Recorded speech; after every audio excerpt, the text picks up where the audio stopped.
Hello, everyone, and welcome. My name is Sharon Bonney. I'm the CEO for the Coalition on Adult Basic Education, and I am delighted to welcome you to today's webinar, Creating Easy Teaching Videos Using Microsoft PowerPoint. And this webinar is brought to us by Essential Education, which has been a wonderful partner and sponsor of not just COABE, but the field of adult education. So I'm going to turn this over to Dan Griffith, who's the Vice President there at Essential Education. Dan? Thank you, Sharon. Appreciate it. Let me see if I can find my share button there. There we go.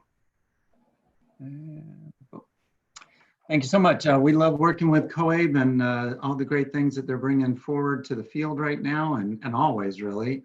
Essential Education's had a long 10+ year commitment to supporting COABE. We're excited to be able to host these webinars and want to share something that's new for us as well.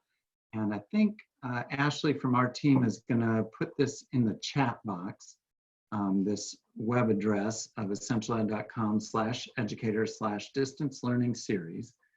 We just launched this 6-part series on distance learning for educators. It's completely free. So you can come to our site and take any of these 6 courses that you would like. They run between, I don't know, maybe 18 minutes and 35 minutes, each of them. But they cover kind of a continuum of progress in distance learning. And so the first one really starts with what technology do I need to be able to run a virtual classroom, and what are some of the considerations I would need in thinking about not only what you need as a teacher, but what your students would need as well. We also worked with 2 educators to create these Teacher's View courses. So one of them is Teacher's View of Distance Learning, Brandy Millar from Lord Fairfax Community College in Virginia, talks about her experience with distance learning. And a Teacher's View of Data-Driven Distance Learning Instruction is Marisa Teasley from Austin Community College in Texas. And in both of those, they're looking at really what they have experienced using software and other tools to conduct distance learning. So we hope that you'll take some time to come by and see it. Each one of these courses, when you sign up for them, sends you a certificate afterwards. And then if you do all 6, there's a certificate of completion that says that you completed all 6 in the series. We hope this will be a benefit to you and maybe target some of the things that will help you as you transition to more and more distance learning. And of course, if there's anything you'd like to know more about Essential Education, our programs and products, we'd be glad to touch base with you as well on that. So again, I think Ashley has put this email address or this website address into the chat box for you. And if you have any other needs, you can always reach me at dan@essentialed.com. Thank you, Sharon.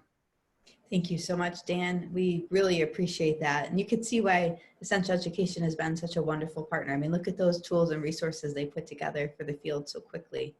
So we really appreciate that, Dan, as well. I see we have, just so you all know, we have a little over 1,200 now that have signed up for this webinar. And I see we have a number of people introducing themselves in the chat, which is fantastic. I want to encourage everybody, only use the Q&A for questions and use the chat just to chat and introduce yourself and tell us where you're dialing in from and how many are there with you. I also just want to take a few minutes to share my slides here. We have just a few slides to get through. Hopefully you all can see those. We've already talked about Essential Education. Now I'd like to just take a quick minute to talk about Advocacy April. This is so important because we have a number of asks on the line that we need your help with. Right now, we are working really hard to bring funding into the field for COVID-19 relief. So this is a $1 billion request that we have. We're asking as many people as possible to take action. It's super easy to do so. You can go to COABE, www.coabe.org. You'll see our asks right there. Contacting your legislator for this. They need to hear from you. And then as well, as you know, there is the 3rd stimulus package that was passed. And in that stimulus package, funding was pushed down to the governors and the state legislators. Adult education is not referenced at all in that funding of that emergency education relief funding. So we need you to contact your governor and your state legislators. And we've made it super simple to do so with our Ignite tool and software. So you can go there, again, www.coabe.org, the details are there, as well as the opportunity to connect with your legislator and have a virtual meeting right from the comfort of your home. They're expecting it. They want to hear from you. They're not expecting anything super fancy. We put together a webinar last week and talked about how easy it is to do this now. It's very, very easy to talk with your legislator, to set up a meeting with him or her, and to share with them about the impact of COVID-19 and how you're dealing with that crisis. So we just really encourage you to go to coeeb.org for those details. As well, we put together a number of targeted webinars providing training to help you navigate the challenges of COVID-19. And many of these webinars have had really great attendance, because what we're trying to do is find those topics and subjects that will most help you in the field. I want to encourage you, again, go to www.coeeb.org. We have a number of additional webinars you can sign up for. They're free, thanks to the sponsorship that we are receiving from our vendors. And finally, we have today's presenter. You may recognize her if you've attended one of the webinars that Yesenia Lorenzo has had for us in the past. Would you raise your hand and let me know that you are familiar with Yesenia Lorenzo? Oh, look at that. I see all these hands that are being raised. That's fantastic. So you know that she is just a wonderful presenter. I'm going to share her bio real quickly. Yesenia has worked in adult education for the last 8 years, is currently a doctoral student at USC Rosher School of Education. Her research and teaching focuses on understanding technology integration by assessing key aspects of the teacher's technology proficiency and needs. Her research has focused largely on investigating the technology integration barriers that educators face and the training they've received. Her goal is to find possible areas of improvement to advance distance education in adult learning settings. So with that, I now turn this over to Yesenia. Yesenia? We can't hear you, Yesenia. We can see you. There we go. Thank you, Sharon. I'm very excited to be here today and share this presentation. So today I'm going to be going over creating easy teaching videos with PowerPoint. And this is something that I do with my students all the time. And it's very helpful for our students, or at least the feedback I have received from them is that they really enjoy the videos. A lot of our teachers enjoy making the videos for their students. So I'm going to be sharing some of the tools that I use.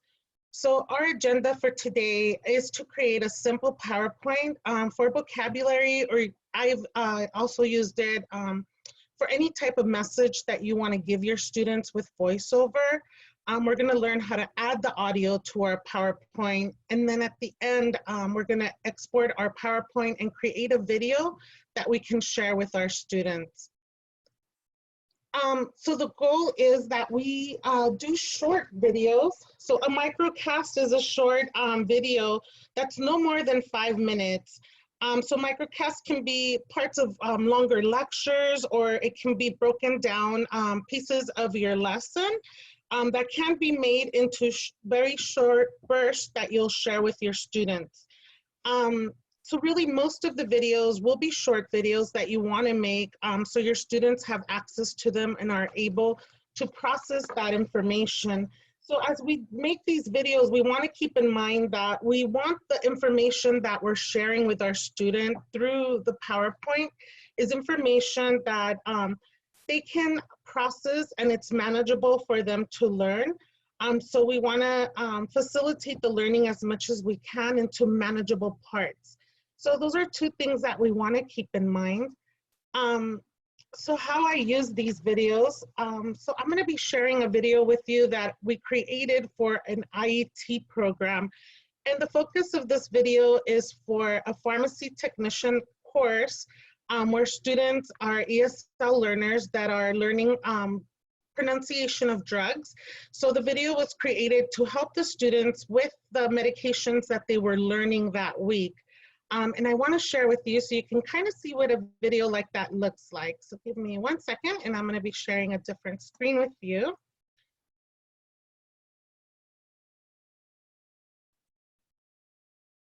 Let me, 1 second, I apologize. Want to make sure I get audio in there for you. Top 10 drugs, week 1. Lipitor, atorvastatin, used for cholesterol. let me go back and make sure that it is showing up on our screen here. Give me 1 second. Stop.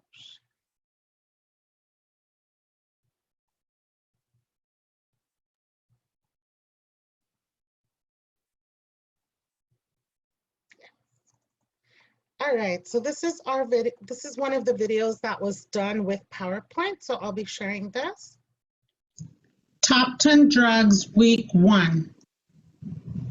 Lipitor, atorvastatin, used for cholesterol.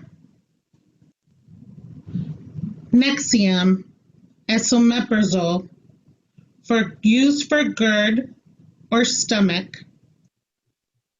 Plavix, clopidogrel, used as a blood thinner, stroke, or heart. Advair discus, fluticasone, salmeterol, used for COPD or chronic bronchitis. Abilify, aripiprazole. This is an antipsychotic used for schizophrenia, bipolar, or depression.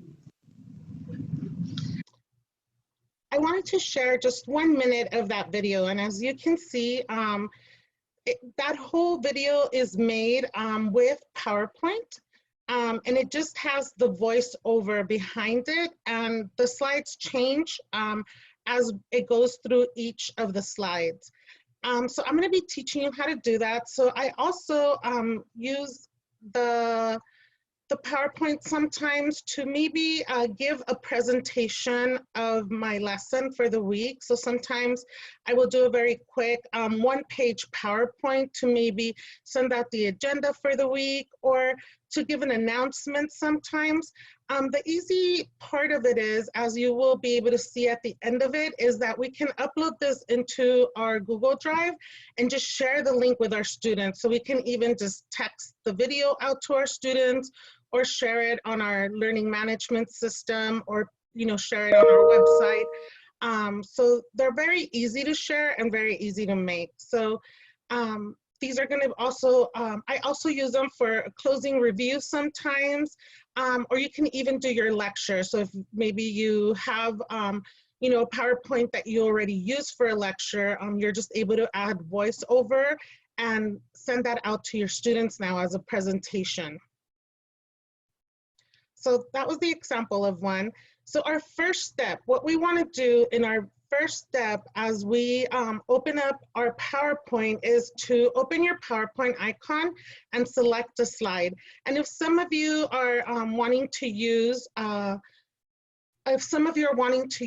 this opportunity, you can do it on your computer if you want to go along with us. And you would open up your PowerPoint slide, select PowerPoint. What I usually do is start with a blank slate, or you can create one with a design. So I'm going to just kind of stop a little bit to answer some questions as we kind of go through and start learning how to create our PowerPoint in case some of you want to do it along with us. So one of the questions is, can we do this in Google Slides? There is a way to do it in Google Slides, but it's different. You need to do an add-on to your Google Slides, and then you can put voiceover on them as well. So the other question was, is it a visual or audio? It's both, because you are going to be creating a visual and putting audio behind it so your students are able to look at the PowerPoint as if it was a video with the teacher's voice behind it. So let me go to the next slide. So if you opened up your PowerPoint and you selected a PowerPoint design, your next step is to create your PowerPoint. So you just want to create 1 or 2 slides. Usually what I do is I will create my whole deck. If I'm doing vocabulary or maybe academic terms that I want my students to learn, I try and limit those terms anywhere from 10 to 15 terms maximum, because I don't want my video to be too long and I don't want to overload my students. So for example, the picture that you're looking at would be for a beginning ESL class, possibly, if they're learning fruits. So this would be the very first slide. And as you create all of your slides, you're adding pictures to them. So once you've created your deck, you have your PowerPoint ready as if you were gonna present it in a face-to-face classroom, then we wanna add our voiceover to it. So we wanna create a couple of slides, very simple slides. And once we're ready on our slides, then there is in the insert, so you look at the ribbon at the very top of your PowerPoint slides, and there is an insert button. You're gonna make sure that you're in that ribbon, insert, and then on the far right, there is an audio button. So we wanna click on that audio button. You're gonna have two choices. One is to get audio from your computer, and the other one is to record the audio. So you're gonna click on insert, click on audio, and record audio. What will happen, and let me go back, I'm gonna open up a PowerPoint on my screen to show you.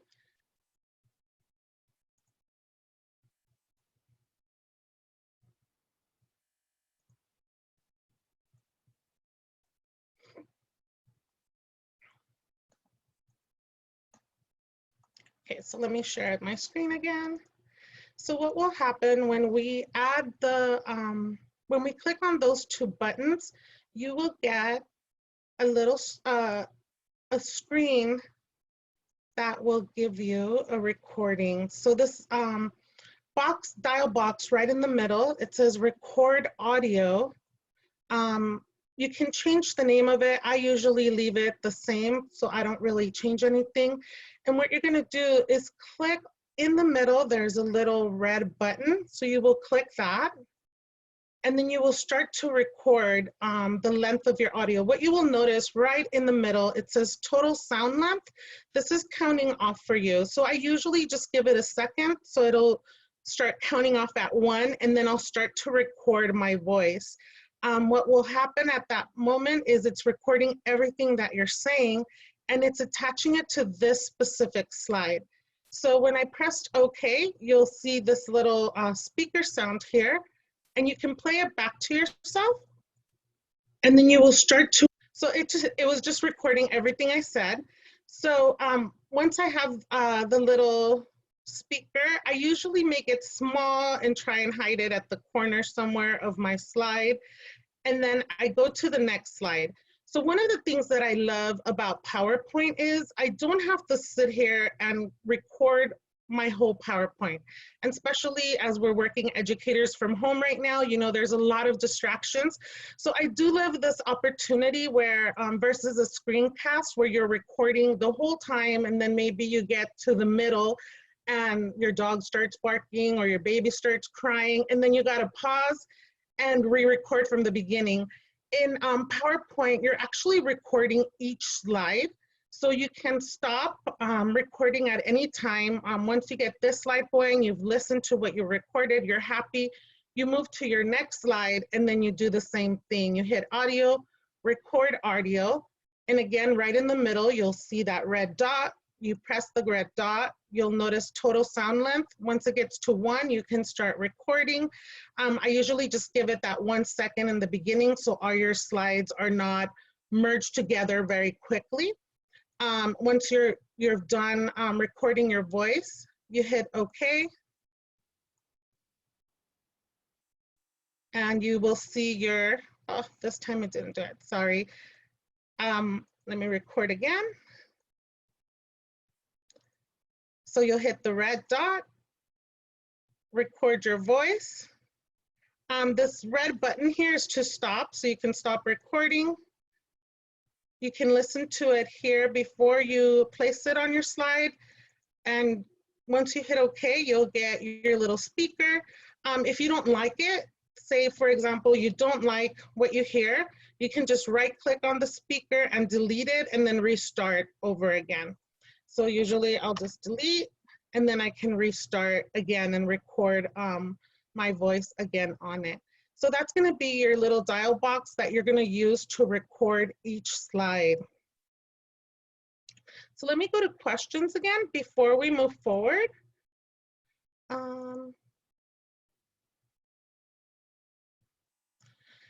So one of the questions is there a way to show subtitles in the video? I do not know a way of showing any subtitles, but another way of doing that would be to actually putting the text on your slide that you want the readers to read. I have not been able to do any subtitles with any of the recordings that I've done through PowerPoint. Do you record the whole video? Then, so I will show you how this, once we export this into a video, it will automatically switch every slide as the recording length. Once it's done, it'll switch to the next slide. So I will show you how to do that.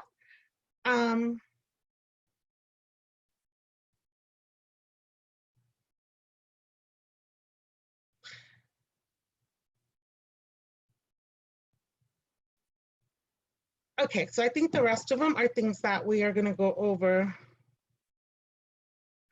One of the questions was, can the students access this through cell phone? Yes, they can access through their cell phone through the link. So let me show you how we're going to export it. So we've learned how to add the voice. So if we remember, it's going to be insert, audio, and record audio. You're going to click on that red button.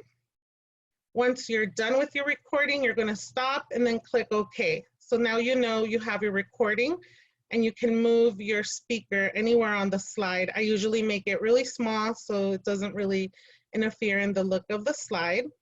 Once we do that, let me get to my other PowerPoint.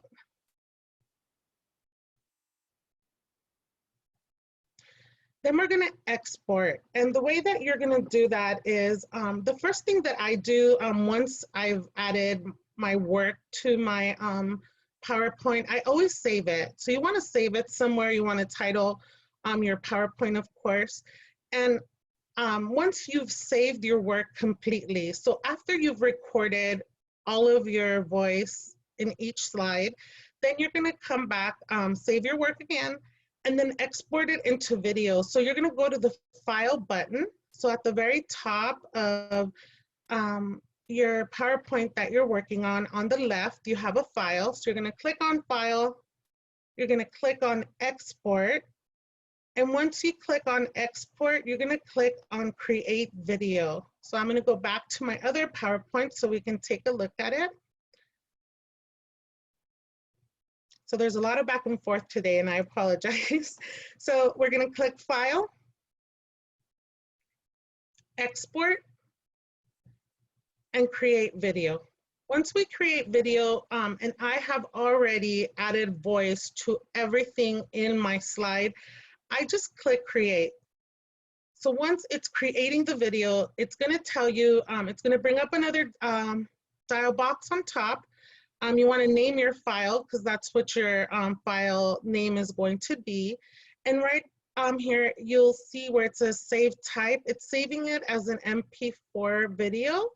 And then once you save it, one of the things you want to look out for is at the very bottom, and I know it's kind of small, you know, on the video here or on our presentation, but at the very bottom, you'll notice it says Creating Video, Welcome, MP4. And then you're going to see the progress bar. One of the things you want to do is you don't want to close out your PowerPoint, because I've done this before, where I close out my PowerPoint before the progress bar is done, and then my complete video will not transfer over. So you want to take a look right in the middle. At the very bottom, it's a small writing. It says Creating Video. And you want to keep an eye on your progress bar, because that will tell you when your audio is complete or when your video has been completed. So again, it would be File, Export, Create Video, and then just create your video from here. Once you've added all of the audio that you want to add to your PowerPoint. Okay, so I'm gonna go back, and if you notice, depending how much audio and how many slides you have, that is how long it will take to export. So usually I'll use this time to do something else, or I walk away from the computer to kind of let it load and let the transfer over from PowerPoint to video. Once this is complete, then you will have a video like the one that I showed you for my students to practice their vocabulary words with the drugs. So your key here again, file, export, create video. The last step, so once you've created your video, you want to share it with your students. So the easiest way that I have found for sharing, that's the most accessible, is to upload it into my Google Drive. And once I upload to my Google Drive, I am able to, and let me get into my drive. Give me 1 second, and I'm going to share my drive with you to show you how we can share it through our drive.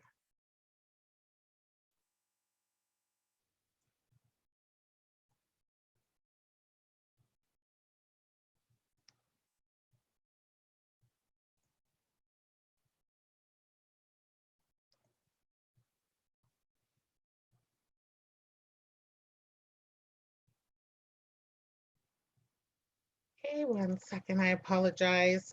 Just 1 second and I'll be able to show you. All right, so let me get my drive up here.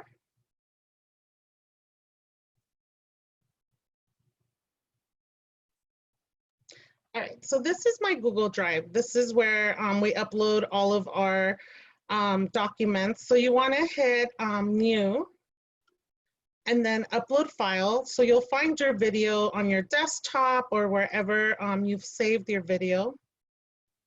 And once you have it, you click on your video, you upload it. Once it's been uploaded, your drive will also take a little bit of time to upload it because of the size of the video, depending on what size or how many slides you added on there. But once your video has uploaded, I usually right click and get a shareable link.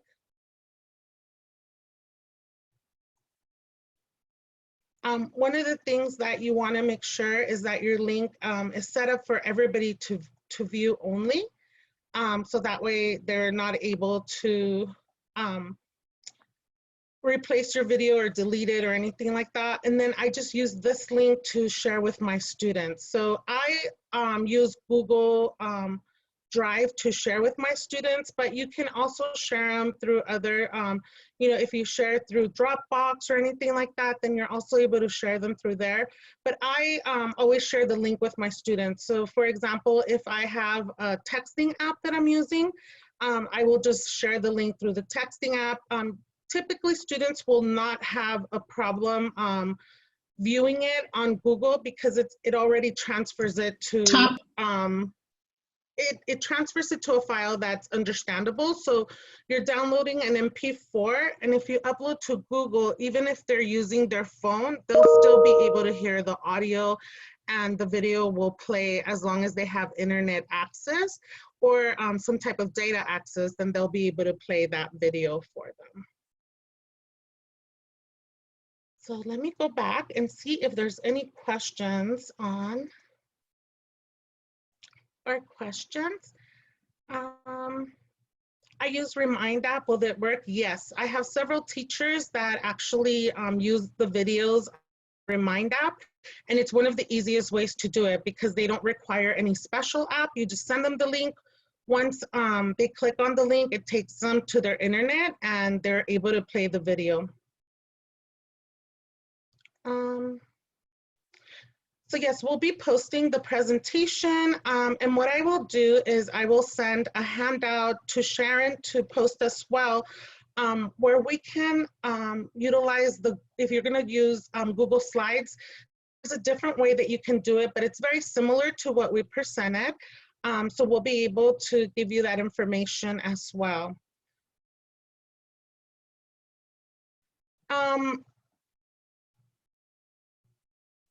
So Chromebooks, you'll be able to use the slides on Chromebooks. So basically for the videos that we created today, all you need is PowerPoint.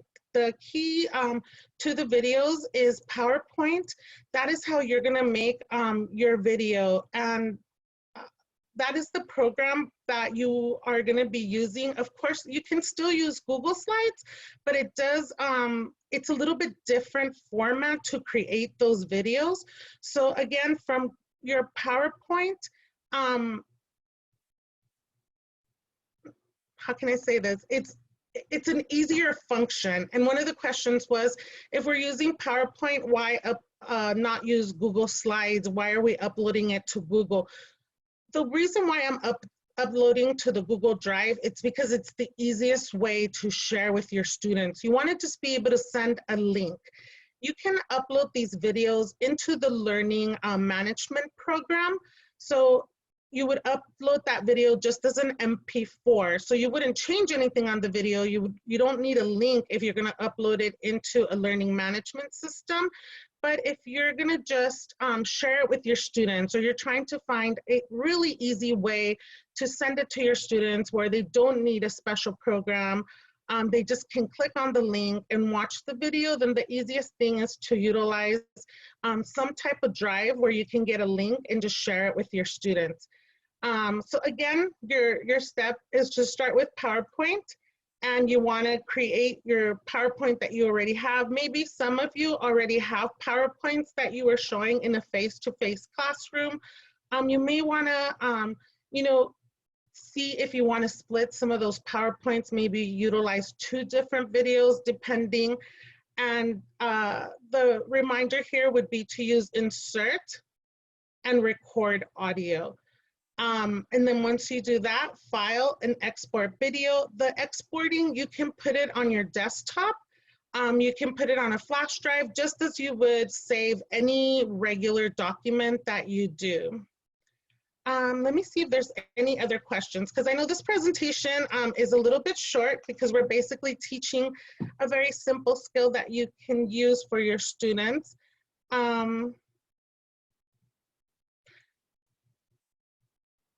The question was, what is the name of the add-on? I think it's VoiceOver for Google Slides, but I will send that information to Sharon on a different document for Google Slides. If you convert Google Slides, you would download it from Google Slides as a PowerPoint. And then once you've downloaded the Google slide into your computer as a PowerPoint, then you'll be able to add the VoiceOver.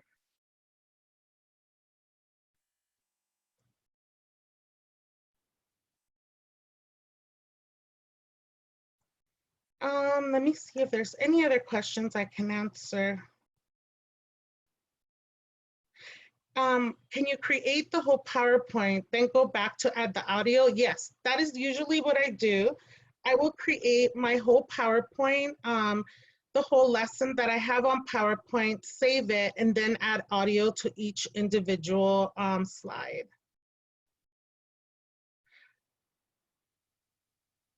Do students need to click on the audio icon to hear, or will it play automatically? When you export your video, it will play automatically, just like the one that I shared with you at the beginning, where it'll turn the page as we, as they play, as the audio plays, it will turn the page automatically after each audio is completed. So how do you fix the audio if you don't like how it sounds? You delete it. So basically you would go into your PowerPoint and say you record something that you are not happy with. Once you have your audio icon, so for example, on the screen that I'm sharing, you'll notice that I have my audio icon here. I would just delete it. So usually I just click on it and hit your delete button, and then you're able to delete it from that slide and then start again.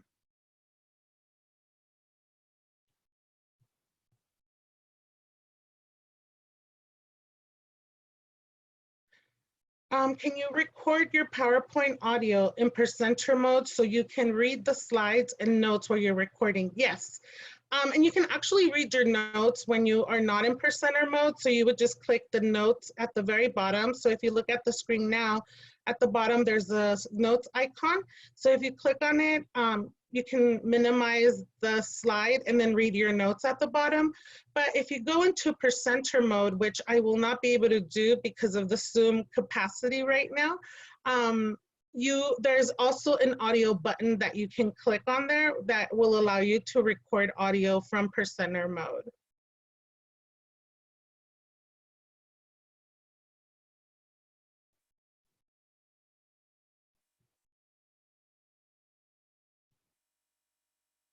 Okay, so we answered that. I'm just going through some of the other questions before we move on. So how does the PowerPoint show in mobile devices? I'm thinking students who do not have access to a laptop, it'll show the same way. So the way that you saw my video, it will show exactly the same way like any regular video. It's not going to change any of the formatting. So it would be the same way that it looks almost on a YouTube video. Yeah, they can be shared through text in any phone or text message. And that's one of the reasons why I love making these, because they're very accessible through the phone. And a lot of my students actually utilize their phones to study, and most of them access the videos through their phone.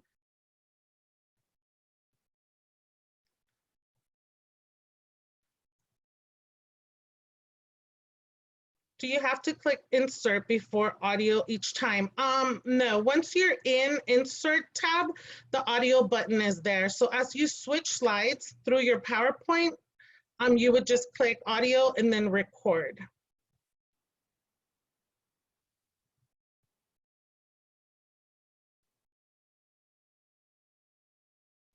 If you have, somebody asked, does the screen recording actually record you?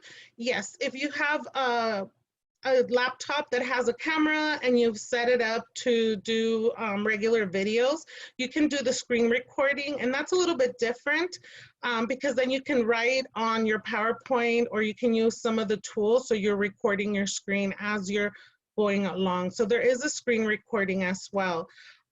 That one works a little bit different, so that would be a different presentation to review on, but there is capacities to record your screen on PowerPoint.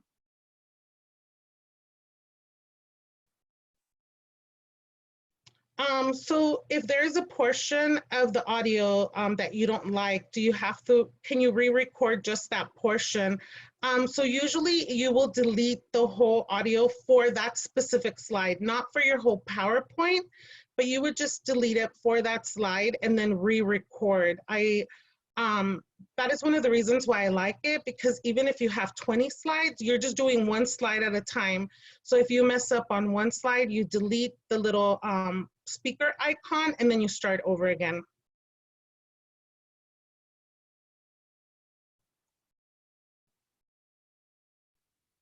So they asked what version of PowerPoint am I using? I'm using the 2016 version.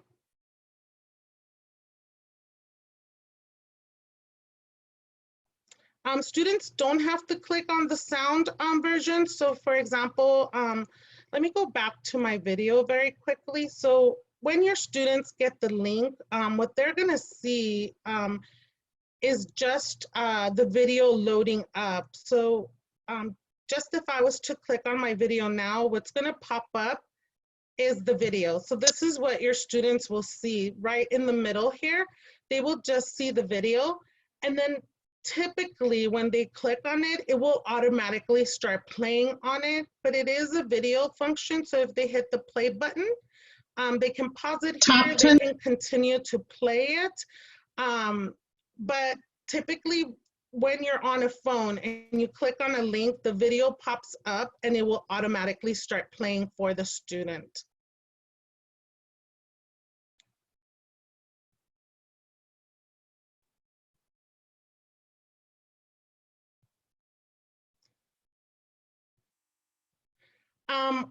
What you're creating is a video. So somebody asked, can you mix PowerPoint slides with a video? If so, how?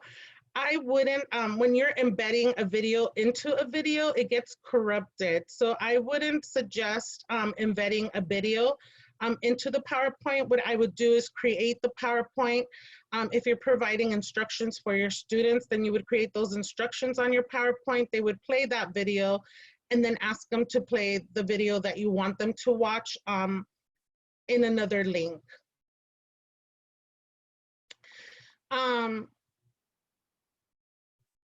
Can this be attached to Messenger? Yes, you would just attach the link to what you're sharing with your students.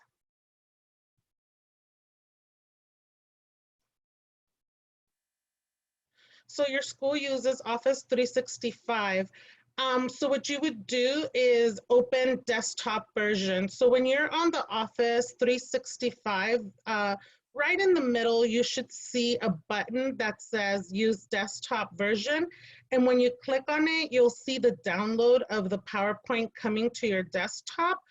Once you open the desktop version, you'll be able to record your audio.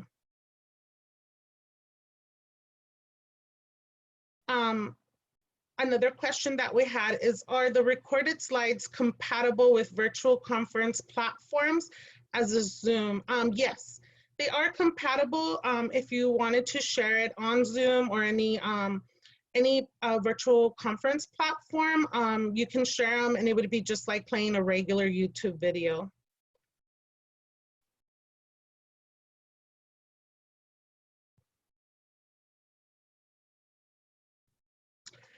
This is a great question. So I'm teaching my students how to make Google Slides presentation. Could you, I will send the resource for Google Slides, so that's separate.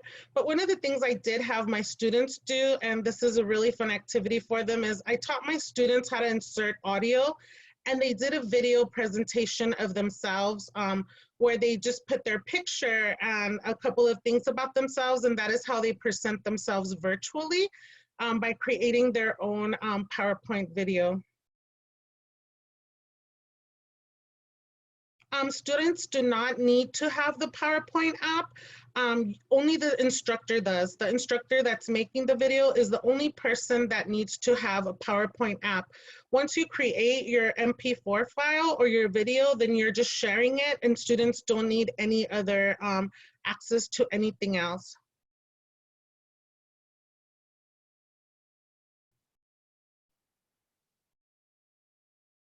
Okay.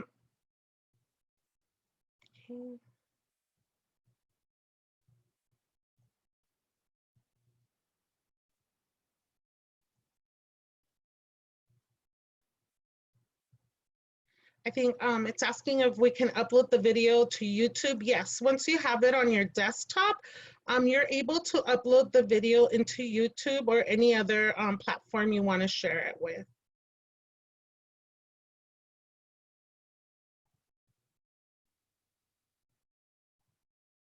The reason why we want to do videos is some of our students, especially our language learners, they really need that audio. So really what the video is doing is kind of doing like a little presentation.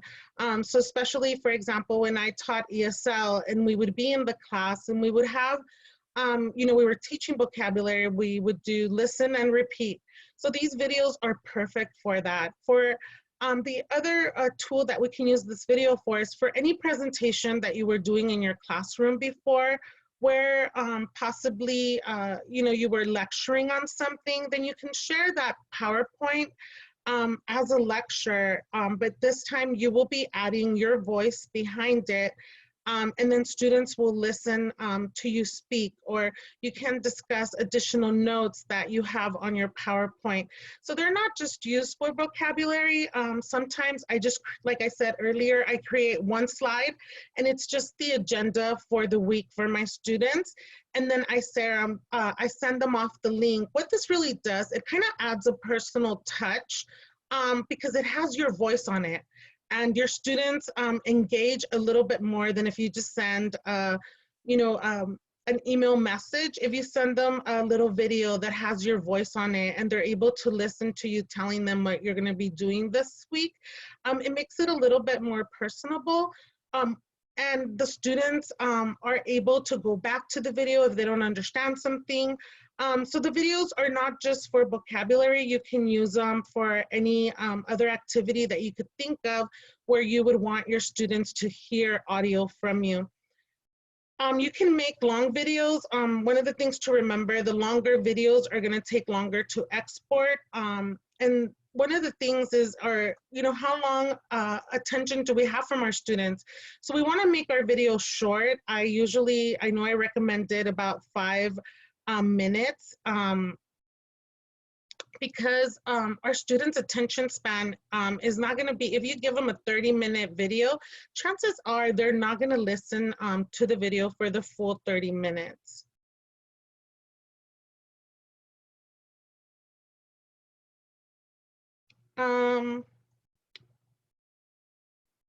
So how did the download from Google, can you go over it again? Yes, so let me go over how to download the video or how to access the video link from the Google Drive. So I'm gonna go to my Drive. And what I'm gonna do here is where your video is. So once you upload your video into your Drive, you click on your video and you right click and then you hit share, get shared link. The shared link will open up. It'll automatically copy for you, but you can click on the settings to view more. If you wanted to email it to somebody directly, I usually can put the email address of who I want to share it to directly. But if you want to send your students just the link alone, you can just copy the link here and then paste it into the message that you're sending your students.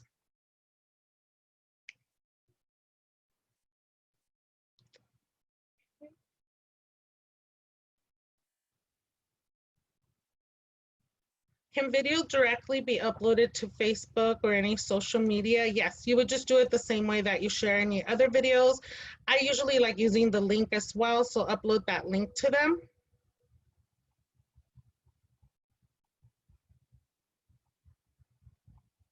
We have a lot of questions that I'm kind of trying to go through to make sure if I answered it. I'm going to kind of see which questions have not been answered. So it says, how did I make view only? So where I'm at right now is in the share button. So I right click and then I get shareable link. I go into settings. I always make sure if you click on where it says anyone with link can view, if you click there, you have other options as can edit, can comment if you want your students to be able to comment on it, or you have the option to do more. So here you can put on a public web or anybody with link can access. So I usually keep it on anyone with link can access, and I make sure that it's view only for myself. What happens when we give our students full access, anything that's done to the video by one student affects everybody. So if you give them full editing access, then they're able to delete the video. That's why I always give can view, so they're able to view the video only.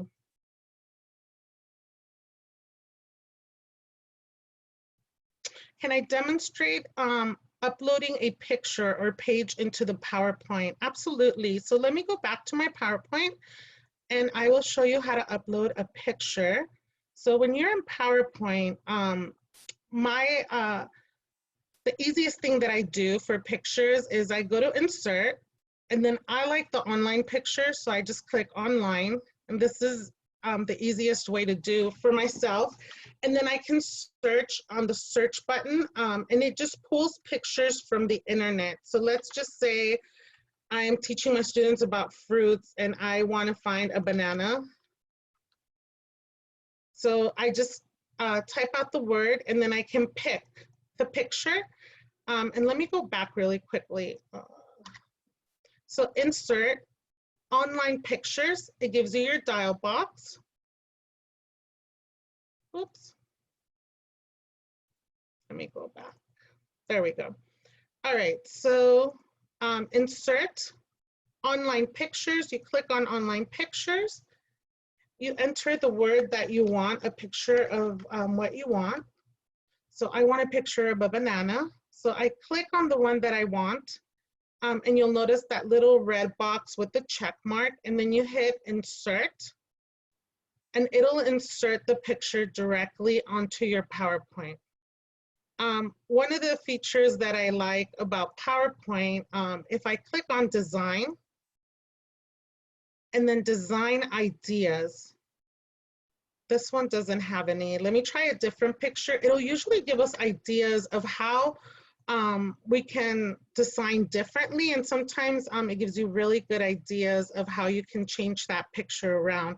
So again, I'm going to click insert, online pictures, and I want a picture of a banana. So I'm going to click on this picture here. It will put it on here, and usually we can click on design and design ideas, and it will give us, this one doesn't give it to us, but let me see if I can find something else that will give me a design idea. So online pictures, and let me do an apple this time. So I'm going to pick an apple. I'm going to put it. And then if you look in the design, you'll see different design ideas that the PowerPoint is giving us. So I love using this feature because it just makes it easy for me. Like I don't really have to think. And then it lets me design my PowerPoint really easily. So again, just to make sure, it's insert, online pictures, get your dialog box up, choose any picture that you like. So once you click on it, it's going to have that little red check mark, insert. It will insert the picture for you. And then it will generate design ideas. So then at the very right side, you can pick the one that you like the best or that you feel you know, is best for your picture. And then you're ready to go. So then I would go to the next slide, insert, online pictures. Click any picture that you want.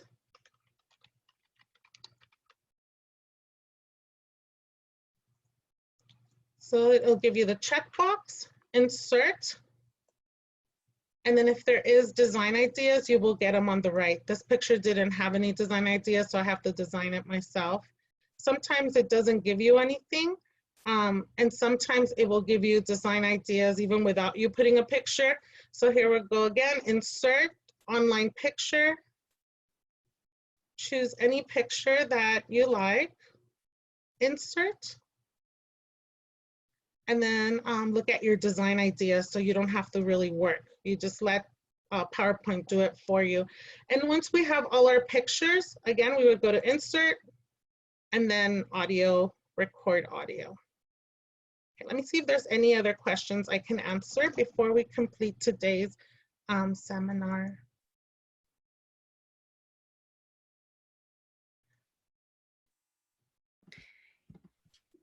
Yexenia, I see that there's 122 questions in the Q&A, and I can tell that it's overwhelming.